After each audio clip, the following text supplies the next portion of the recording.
FOXSOUL plenty to discuss on this Wednesday. We're almost back to the Memorial Day weekend, a holiday weekend that kicks off the summer. That's right. I'm ready for it. Happy Hump Day. I know, same to you. And we want to welcome you back to FOXSOUL's Black Report. We're following the latest in the sports announcer. You remember the one who used the N-word. We remember. Yeah, he was recently let go. We'll talk a little bit about that. And the black doctor who's facing backlash for her waiting room rules. You heard me. I'm Courtney Hicks. And I'm Nicordelai Corte. Plus, what Princess Cruise Line is doing to honor the legacy of the Tuskegee Airmen, and could Beyonce be making a return to Destiny's Child?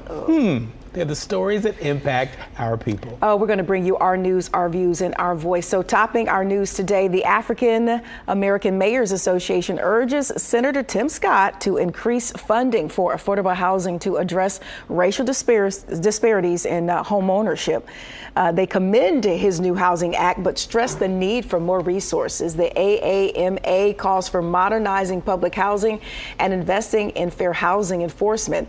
The recently introduced Renewing Opportunity in the American Dream to Housing Act aims to reform federal housing policy and provide financial literacy tools, data analysis on affordable housing costs, and incentives to reduce homelessness.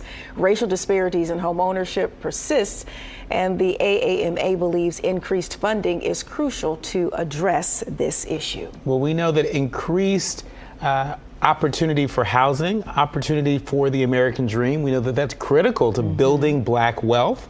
And so it's good to see Senator Tim Scott leaning into this even before he announced his run for president, and he supported the Road to Housing Act. Look, we say on this show all the time that black people are not a monolith, and good ideas can come from anywhere. They can come from any party. And so it's interesting to see the African American Mayors Association, sort of leaning on Senator Scott to get clear about what's his plan in terms of increasing black home ownership. This is a conversation that we haven't really been able to have in a constructive way with a GOP candidate in a very long time, and so we'll see. And when you talk about increasing black home ownership, I mean, let's start where we have been able to call foul for some time now, and that's with getting the money to own the home and all of the, racial discrimination that's been unearthed when it comes to that process, and as far as black folks are concerned. So let's start where we need to start, which is this banking system that continues to practice unfair practices when it comes to African Americans, and that's been proven, whether you have an actual case or a survey or some research or some stats. So let's start right there. And racial discrimination is key. What you just said, is Senator Tim Scott going to be very much like Ben Carson, who didn't really believe in housing discrimination, or who came from the projects, or is he offering something different? Right here in Detroit. That's what blew my mind with that administration. Our kinfolk, we're going to see. Listen. Well, the White House takes action to guide federally backed AI research as the Biden administration seeks to understand the risks and opportunities of this rapidly evolving technology. The strategic plan on artificial intelligence research has been updated to prioritize international collaboration.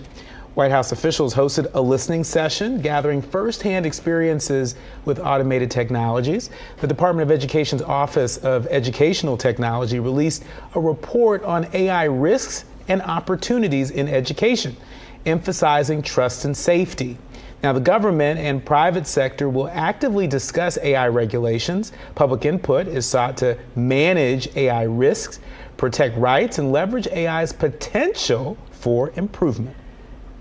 Okay, so mates, to Texas now, where the House has passed a bill aimed at banning diversity, equity, and inclusion offices in public colleges and universities. Critics argue that this move will impede progress and research funding if the bill becomes law. Texas will join other states that have targeted DEI programs and funding. Supporters of the bill claim that DEI programs have been divisive and ineffective in promoting diversity. Similar debates over DEI and critical race theory have emerged in other states as well, leading to legislation defending such programs in Florida. Well, Courtney, if DEI programs were so ineffective, then Why would we see governors in states like Florida and South Carolina and now Texas doing everything they can to make them go away? You know, they're giving themselves up. Their slip is showing, as some of the folks might say. Look, you know, these DEI programs, they matter. And by doing this, they are taking away investment from Texas. You know, the head of the Texas Legislative Black Caucus says that this legislation would take away resources from students and, quotes, put in jeopardy billions, it's billions with a B, billions of dollars in grant research funding that will exclude folks from Texas from, you know, being a part of industry-leading innovation. And so this is killing innovation. You know, this is really forcing folks to veer away from diversity as a strength, as opposed to leaning into it as diversity being a strength. All I'm gonna say is, if we were leaning into and true to what the forefathers had laid out in regards to what this country was supposed to be about, we wouldn't even need DEI programs, because, you know, on the front end, America was all about immigrants. What is the theme of the lady that stands in the middle of the water in New York? Bring me your this, and that. By the way, Statue of Liberty was originally a black woman, but anyway. Yeah, so if we would lean in on what the forefathers set up, you know, we wouldn't even be dealing with these type of programs, because we wouldn't have to, because we would be staying true to what we said we were at the very beginning of our existence. And by the way, where are all those businesses that made those pledges following the murder of George Floyd? Those billions of dollars in pledges to say, you know what, we are all about the diversity, equity, and inclusion life. Where you at? We looking for you. Where you at? Moving along. A parent complaint has led to the relocation of Amanda Gorman's inaugural poem at a Miami-Dade County public school. Braved the belly of the beast. We've learned that quiet isn't always peace. In the norms and notions of what just isn't always just is. The parent mistakenly listed Oprah Winfrey as the author and publisher and claimed that the poem contained hate messages. The school's materials review panel moved the poem and 2 other items to the middle school library section following a review.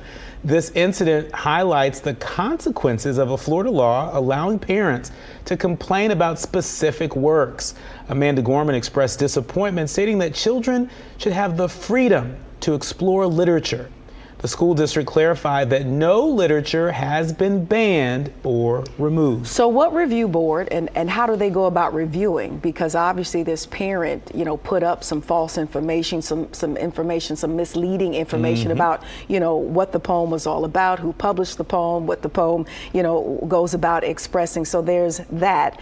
And then they're emphasizing that they didn't ban it, they just moved it, you know, moved it to where? For who? I think it's only accessible by way of middle school students. And then not only was it this poem, but there was another African American based book, and also a book called Cuban Kids, which really blew my mind, because we're talking Miami-Dade County, we're talking about the state of Florida, Miami, that is ran by Cuban folks in government and just that whole community. So, you know, who are these parents? What is this argument? And what is this review board following in regards to saying, yep, this is one of those, let's move it, let's ban it? It's just so convoluted. And whose voices count? Which parents' voices count? Because I seriously doubt this was a black parent. And I'm sure that there are plenty of black parents in the school district that would disagree. I mean, you know, in the complaint, they said, quote, it's not educational and has indirect hate messages. They go on to say that it causes confusion and indoctrinates students. And so you have so many folks who are hiding behind, including Governor Ron DeSantis, this idea that, you know, content that they disagree with or that they may not understand must only mean indoctrination. And so this is dangerous stuff. This is the kind of stuff that you see, you know, in countries that are peddling in fascism. And we've got to take this stuff seriously. I mean, you know, Amanda Gorman, a poem at a presidential inauguration equaling indoctrination? I mean, come on. Come on. All right, so mates, let's talk about a 19-year-old man from Missouri who was arrested after intentionally crashing a U-Haul truck into barriers protecting the White House. Authorities charge Sai Barshith Kandula with threatening to harm a president or vice president, assault with a dangerous weapon, reckless operation of a motor vehicle, and trespassing. Kandula made alarming statements in the presence of law enforcement. A Nazi flag was allegedly found at the scene. President Biden's whereabouts during the incident have not been disclosed, but he had a meeting with White House Speaker Kevin McCarthy discussing the need to prevent default and reach a bipartisan agreement. The investigation into the crash is ongoing. I mean, Courtney, this is scary stuff. I was in Washington, D.C. the day of the January 6th insurrection. I had never experienced anything like that in my life. And there were a number of people there that were carrying Confederate flags. There were people there that had sort of Nazi symbols, on their dress or on their bags and things. And so, this is serious stuff. I mean, this guy was allegedly threatening to harm the president, the vice president, or the first family. This is serious stuff. And let's take politics out of it for a moment. Whether this was a Republican administration or a Democratic administration, right? What is happening, the rhetoric that is being whipped up, by so-called leaders in states across the country that's causing people to go to D.C. with malintent, with the intent to harm, with the intent to commit violence against our government officials is wrong. It's wrong. And if they can't say that, if they're so big and bad, they want to be president, but they can't defend the office of the presidency, it's wrong. It's wrong. And it's disturbing that there aren't enough voices across the political spectrum that are calling that out as wrong. And when you talk about indoctrination, because it threw me off a little bit, he appears to be Indian by way of his look and his name, yet he seems to be influenced or has taken on that whole Nazi movement. So it's not political. You talk political, it's not even culturally based anymore. I think it's more so along the lines of, what you're exposed to, how you're conditioned, your atmosphere, your environment. You talked about the insurrection. I want to say one of those groups, is it the Good Boys or the Proud Boys? Proud Boys.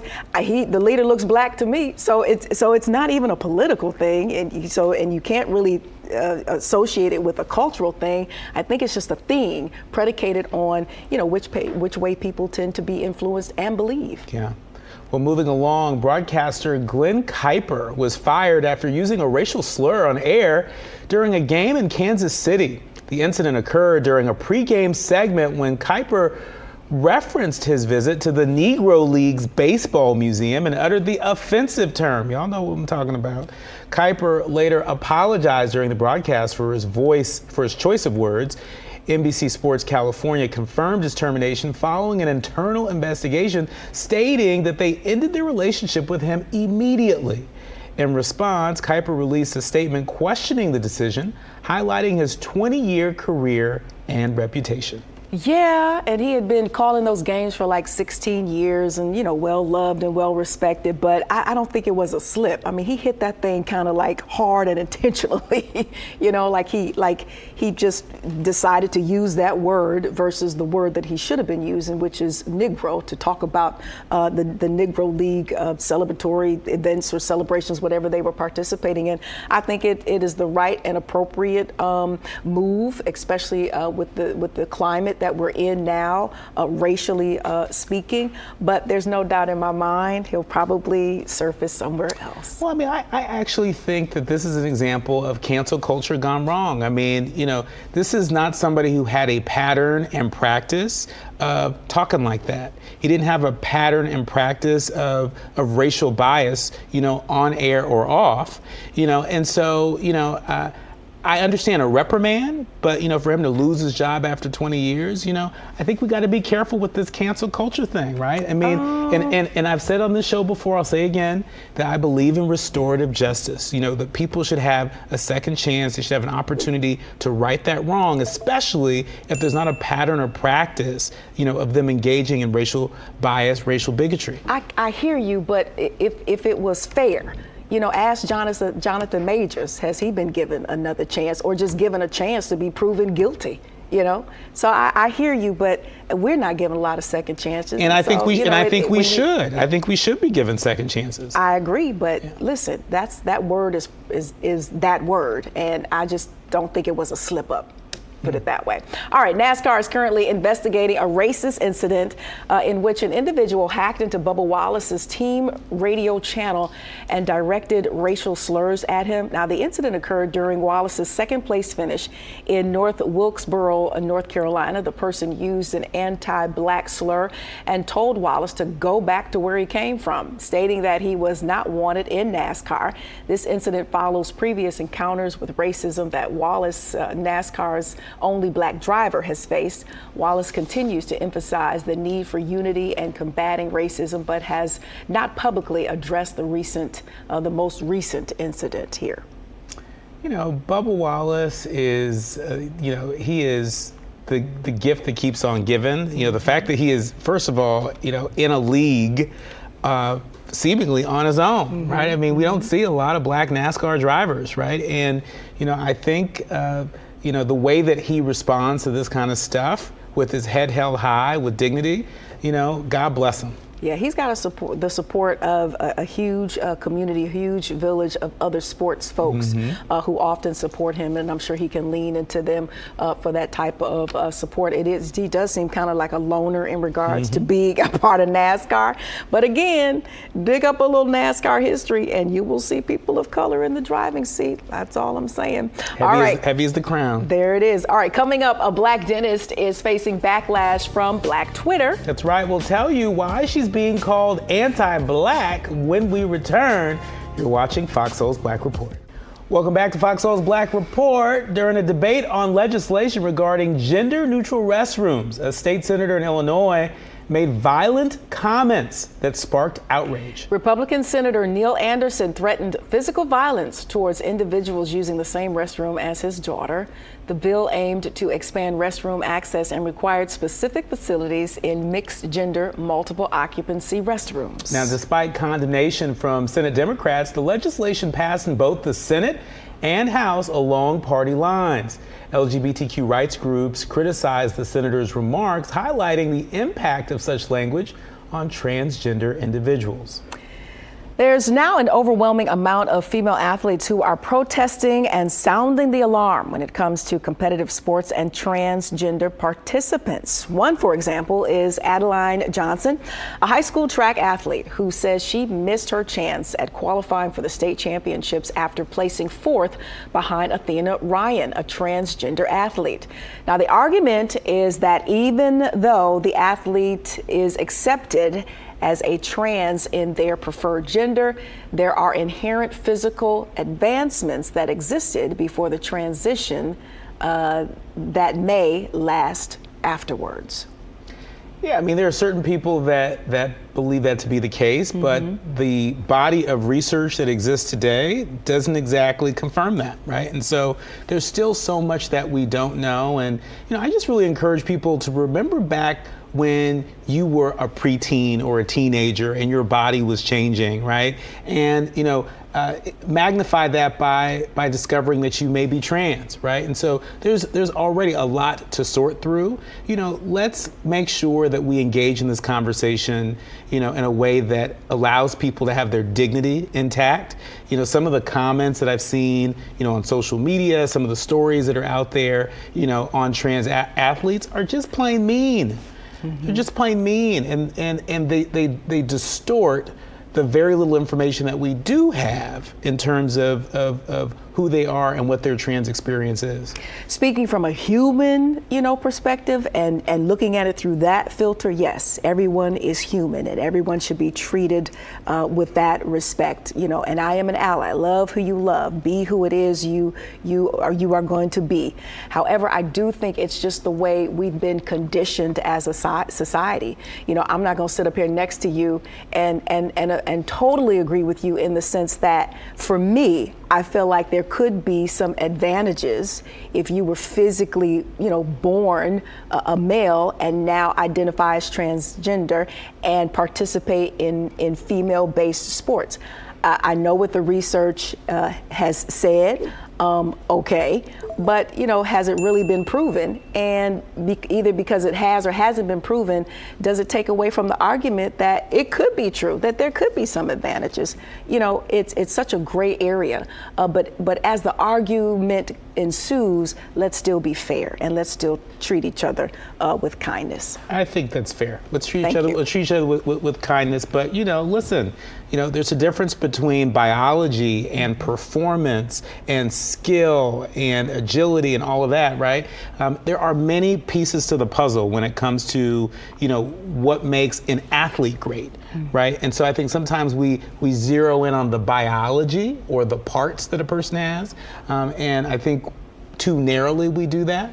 And so there's still so much that we don't know, but based upon what we do know, we know that there have been court cases where judges have said there's not enough evidence to say that every time the trans athlete performs, they win against the cisgender athlete. There's not enough evidence out there to support that. Yeah, I don't think I'm not so much talking about body parts, but I'm just talking about physiologically. Am I talking about like the genes, the chromosomes and stuff? Sometimes, the way we've been conditioned, men are stronger than women. Now, I'm not saying that that's the end all to be all. I'm just going on how we've been conditioned and how sports in particular has been presented in this country. Male, female.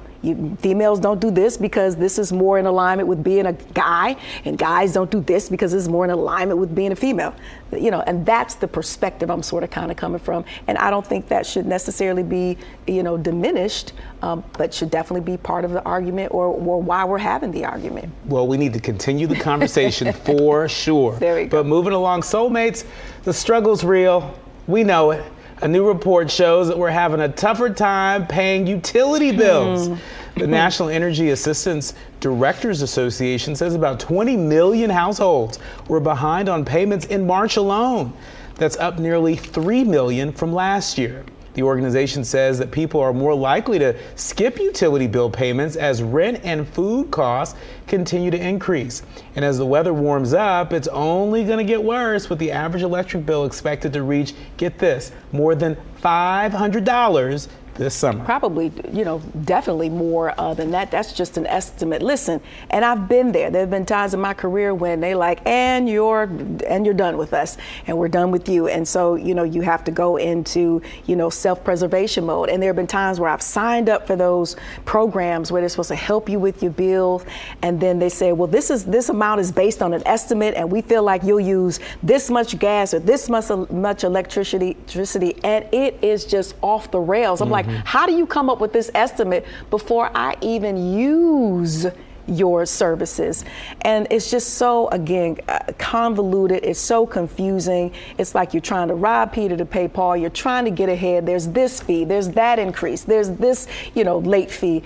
And you can really quickly find yourself in a hole just by missing or deferring one utility payment. Yeah. I mean, these utility bills are nothing to snuff at. They're not. And, this is just a reminder that these are tough times for folks. I mean, right now in Washington, we know that they're debating the debt ceiling and how are they going to, approve raising the debt ceiling. And one of the items that are on the table, one of many, is work requirements for SNAP benefit receivers, and I know the president has said he's not going to touch Medicaid, right? But my point is that the social safety net that exists to support people in need, there are folks in elected office right now, not just in Washington, but in state capitals across the country that want to make it more difficult for people that are already experiencing hard times. And so I just bring that up to make sure that people are aware that, we've got to do everything we can to support one another, but we got to do everything we can to also show up at the polls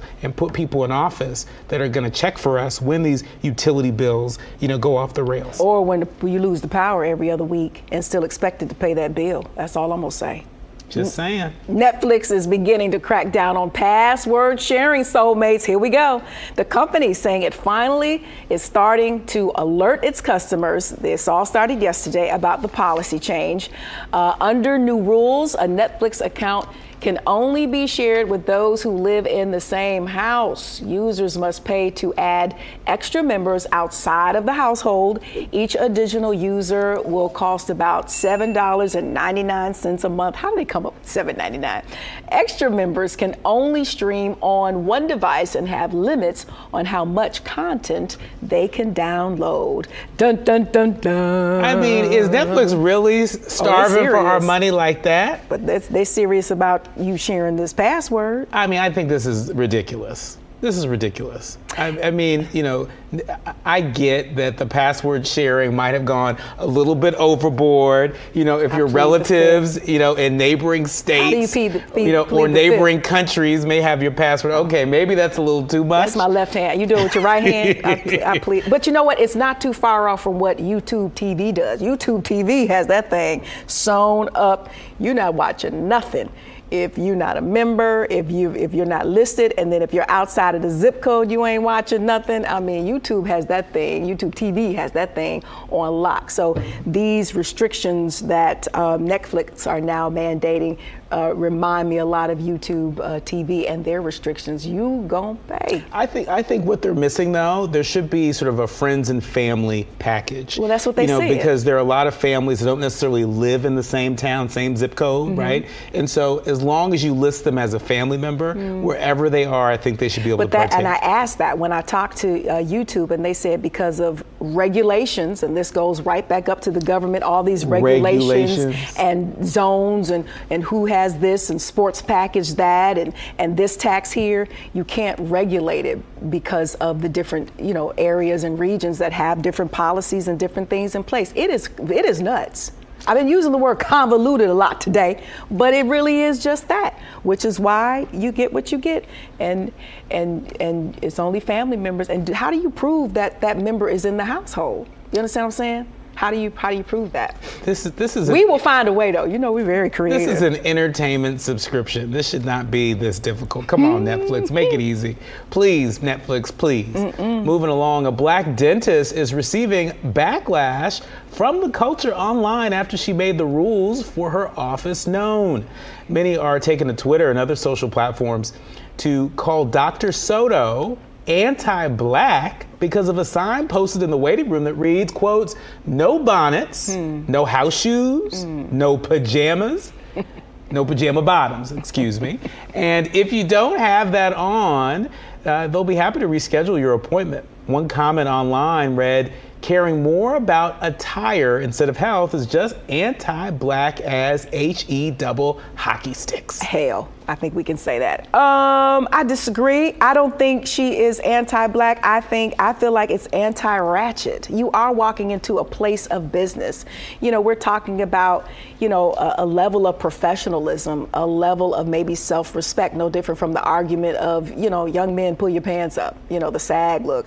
And I think it's also maybe, if we're talking about a dentist's office, maybe it's a question of sanitation and methods and being, listen. Yeah, I mean, if you don't like it, I think you can, find another dentist. But not one time, I was thinking about this after I read the story, not one time have I ever seen my mom wear a bonnet outside the house. And you probably never will, because she's going to be at the tail end of that generation that put on some clothes to go do whatever.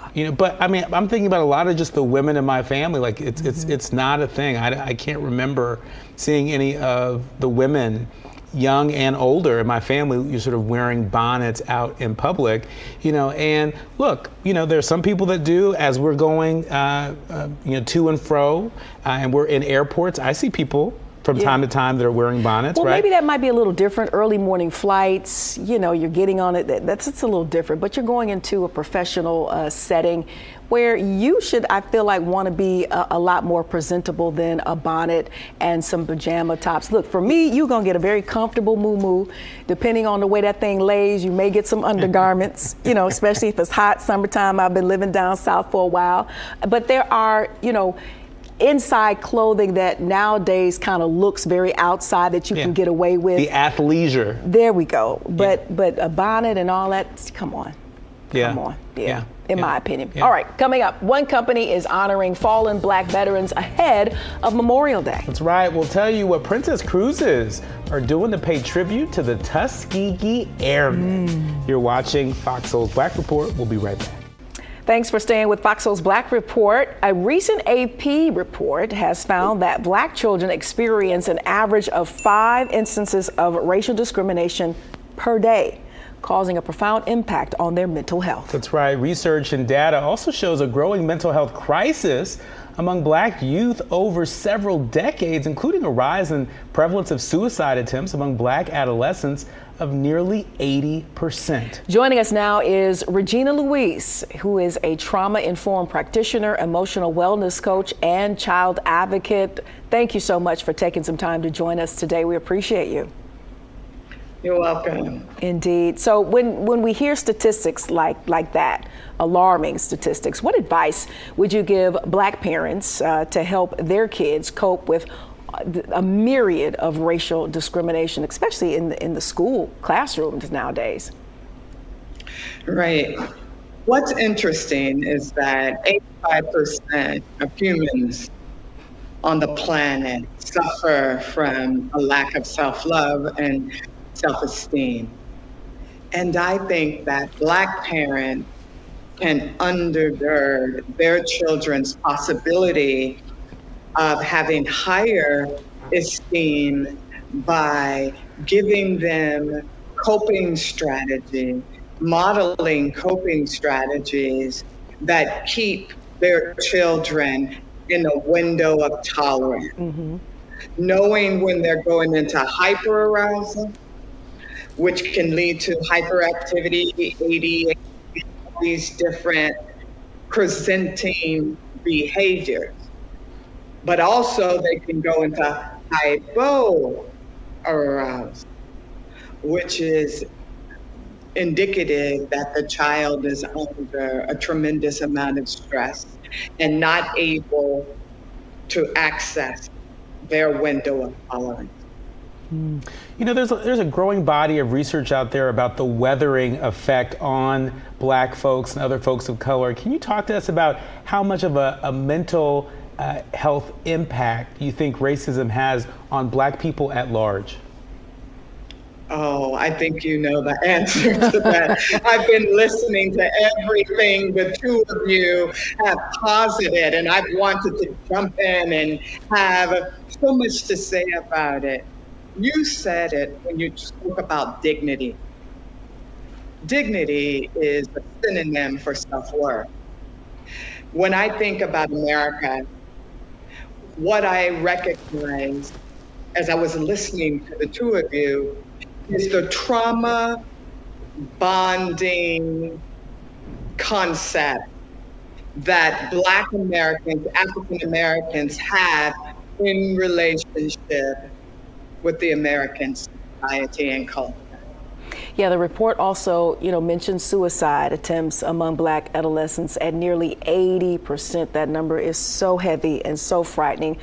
What are some of the signs of suicide? Lots of times as anchors, we read these stories and the parents say, I just didn't know. Friends, I just didn't know. Teachers, community leaders, just didn't know.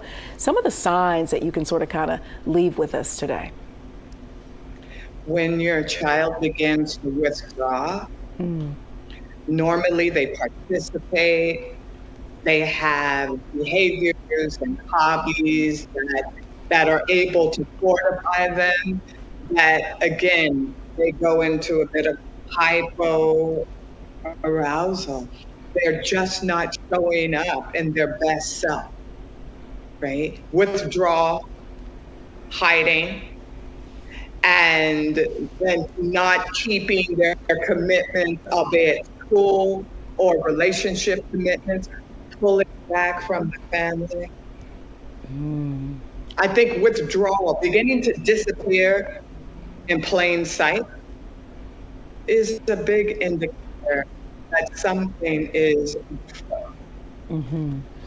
Are there any techniques, or is there any advice that you'd offer our soulmates that are watching, when folks are dealing with traumatic experiences or when they have felt triggered and reminded of a traumatic experience they've had, what can people do in the moment before they get the help that they need, before they get to the care that they need? Beautiful question. I just finished a 60-day self-love guided journal titled Hands on Heart.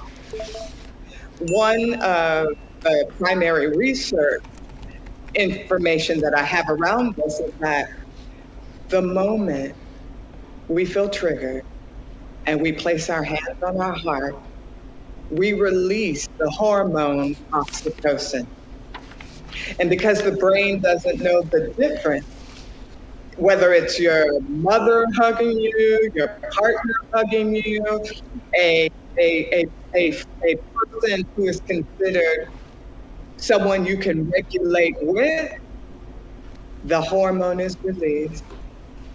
And the intention is to calm the central nervous system, to dysregulate the sympathetic nervous system, and to activate the parasympathetic nervous system to keep you calm and in your window of tolerance. So hands on heart. And also something that I love is bilateral tapping. So when the trigger is there, it could sound something like this. I am safe. I am good enough. I am a source of my own love. It kind of moves that energy, redirects that energy. But Miss Louise, I'll take a little moment of silence as a, proactive measure. My husband thinks I'm crazy because he'll be out of town and the TV does not come on. It's like a silence fast, just to keep yourself, centered and balanced. So I think you'll be a little stronger or maybe intuitive if that crisis does come or you're triggered in some kind of way. So that is some beautiful examples of how we can kind of keep ourselves balanced, if you will. And also, Courtney, this last thing, a trigger oftentimes is a gateway to experiences as well as trauma that have not been dealt with and processed. Never waste a good trigger. Never waste a good trigger. We appreciate you for blessing us with all these insights, all these little gems. Real practical stuff that we can carry with us wherever we go. Yeah, especially in the climate we live in now. Miss Regina Louise, thank you so much. You're an official soulmate now. We baptize you as an official soulmate. All righty, the Princess Cruise Line has set sail with one of the few surviving Tuskegee Airmen. The cruise line welcomed Lieutenant Colonel James H. Harvey III on board its Discovery Princess in Seattle for a celebratory cruise to Alaska for an early commemoration for his, check it, 100th birthday. The retired United States Army Corps and Air Force officer shattered racial barriers in the military as a part of a group of African-American pilots who served their country with legendary distinction during World War II. And speaking of legendary distinction, Tracee Ellis Ross has officially received her honorary doctorate of fine arts from Spelman College. The actress left the graduating class with inspiring words for the next part of their journey, stating, quotes, the worldview of Black women is not elastic in its ability to see our worthiness and our wholeness. She continued, even as we continue to exceed, excel, and shine. After being nominated by the student body and voted by the Spelman Board of Trustees, the 50-year-old Blackish star stood before the sea of Black women and expressed her joy to be among them. Ross added, quotes, when I get to swim in the particularly special current of Black sisterhood, my heart rate settles, my shoulders drop, and I'm reminded of my worthiness because I see yours. That's what she told the graduates. And let me tell you, Courtney, that had to be a graduation for the ages. You know, and there have been some wonderful commencement addresses, a lot of good information and nuggets and guidance coming from these speeches. And everybody is becoming a doctor. Everybody's a doctor nowadays, you know, honorary doctor or someone who's, you know, worked very hard to be a doctor. But if that is ever bestowed upon me and I have that little bushy thing there and somebody gives me a little cloth, you know, I've always stole your tam, cloth. I always felt like I would start my speech with listen. You know, we always start with listen. And if I can borrow from Uncle Langston life, a been no crystal stair, and it will continue not to be. However, it's going to be what you make it. And a lot of times when you look back 5-10 years from the travesty that you thought happened to you or the conflict or whatever, it's gonna be like no big deal. Like really, I was spazzing over that. When you move into, you know, a more in-depth understanding of how this thing really works. Yeah. You're always on this path to discovery. You're always going to evolve.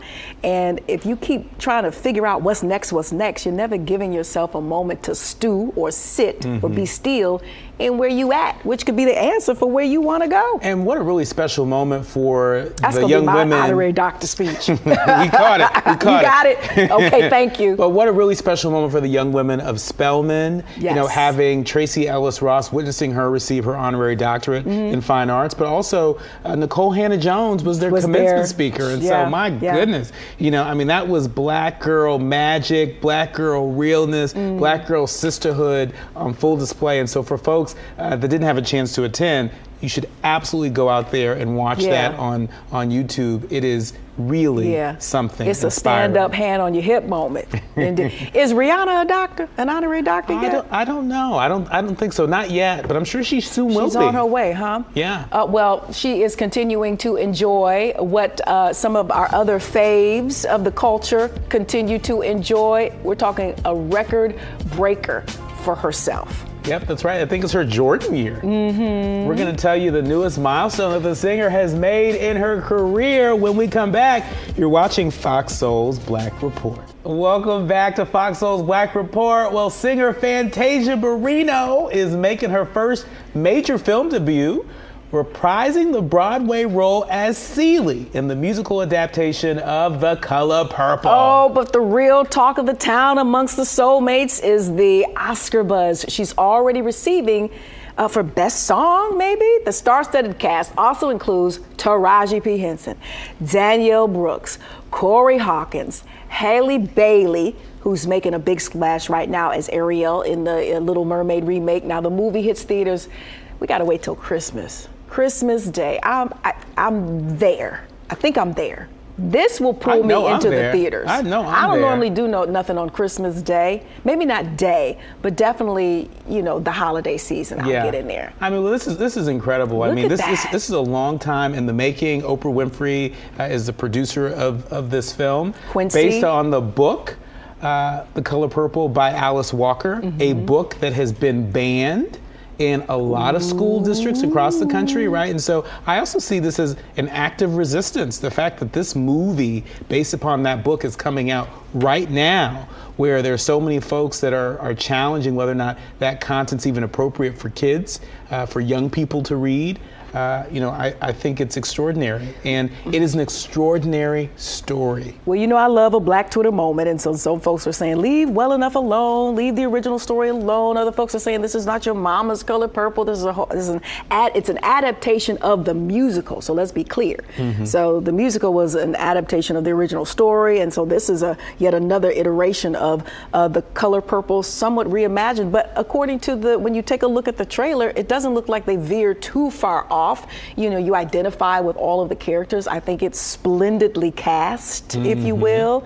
And I'm just looking forward to this new interpretation. It's interesting because when the movie came out in '85, I was grown enough to remember it and sit in the movie theaters. There was a lot of talk amongst the culture about, you know, how demeaning it was to women and domestic violence and abuse. So there was a lot of this back and forth. But it has emerged as not just a cult classic, but an American classic, whether you identify with it or not. 10 nominations. They didn't pull down too many of them, especially for best, actor and supporting actors. We all know that they were, scammed and bamboozled and hoodwinked that year. But I love it how a lot of the staff from the yesteryear original production are back. That being Oprah as EP, that being Steven Spielberg, who hired Oprah the first go around, and even Quincy Jones is back listed as a part of the movement who's bringing this to film. It's going to be exciting. The culture's excited about it. Well, I'm excited about it. Well, Rihanna's having quite the year. On top of everything she's already accomplished this year, she's joining a rare club. She joins the likes of Mariah Carey and Whitney Houston, The Voice, as black female singers earned diamond status as an artist. According to the Recording Academy, diamond is certified as 10 million copies were sold. Other black artists who are diamond are Nicki Minaj and, that's right, you guessed it, Cardi B. And this is a huge feat, especially in the day and age of the digital streaming, download and streaming, because it's quite different. It was a feat back for the Mariahs and the Whitneys, who just flat out sold albums, the plastic. It's a feat now, I think, for streaming and downloading, because there's so much variety and there's so many different ways you can go about getting it, that to be able to still bring those numbers is just amazing to me. It's, two different platforms, the same result, and it's just amazing. And it just spans the scope of time and technology when it comes to records and music and how we digest it and release it and distribute it. It's a big deal. It's a big deal. And you've got to think that the Super Bowl really helped Rihanna sort of get over the finish line here. I mean, I'm sure that helped a lot towards those 10 million albums sold. But, she's been out there cranking them out for such a long time. And to your point, a very changing media environment. And so, she deserves every blessing she's getting because she has put in the work. All right, Riri. And so is Beyonce. And her dad, Matthew Knowles, says he hopes for one last Destiny's Child album. What say ye, soulmates? The group is made up, of course, of Beyonce, Kelly, and Michelle. Beyonce left the group back in 2003 to release her first solo studio album. Y'all remember Dangerously in Love? She is currently on tour with her 7th album, that's Renaissance. Matthew Knowles, Daddy, remains the group's manager, who knew, and acknowledges that the girls would need to decide this reunion for themselves, but said, you never know what may happen. Listen, I think at some point in their careers, they're going to come back together again. I'm not sure if it's going to be an album. Maybe it might be, a series of special live performances. Who knows? But I mean, they are, such an amazing girl group, such a distinct girl group. When Beyonce left Destiny's Child, that's when I left for college, right? And so, okay, I love your we gonna get back together. Comparison there. We're gonna come together, just on that, Yes. But I think it's going to happen. It's just a matter of when. And in the meantime, Beyonce is living her best life, as is Michelle, and as is Kelly. I think they're all doing their thing. Yeah. It doesn't necessarily look like being on, the biggest, musical world tour that we've seen in a long time, right? Like Beyonce, but don't sell Kelly or Michelle short. Yeah, but I mean, throughout the years, especially with Beyonce's performances, we still get a touch of Destiny's Child. In a minute, in the middle of a performance, she'll stop and say, I want to bring my sisters, that's right, to the stage, and they will do their thing as a trio. And so I don't think it's too far-fetched. I think it'd just be a matter of, do they really want to take that on again and give it to us? And in what way would they? Especially, everybody's grown and people are wives and moms now and so on and so forth. So it'd be interesting to see how they come back together. Can I share with you one thing I'm hoping for? What? So on September 4th, Beyonce's performing in Inglewood. I'll be there. We know. I'm hoping that Michelle and Kelly make a surprise visit because it's Beyonce's birthday. So I'd like to think they would ordinarily celebrate their birthday together, right? And so wouldn't it be great if they gave us a little flash of what it might feel like I'm sure you'll for be able Destiny's to Child to get together? Tell us all about it, because I work with real rich coworkers who can afford the front row. So you'll be able to give us all of the details. Don't do that. Want me to take it? No, still ahead. It's our favorite segment, Rich Black Uncle here. Excellence. There's one lottery winner looking to make a difference. We can't wait to introduce you to him. Speaking of Rich, we'll tell you what he plans on doing with his winnings. It's not buying Beyonce tickets, though, in the front row. Keep it up. He probably couldn't afford that, even with the lottery winnings. In front of your little soulmate friends. Keep it up.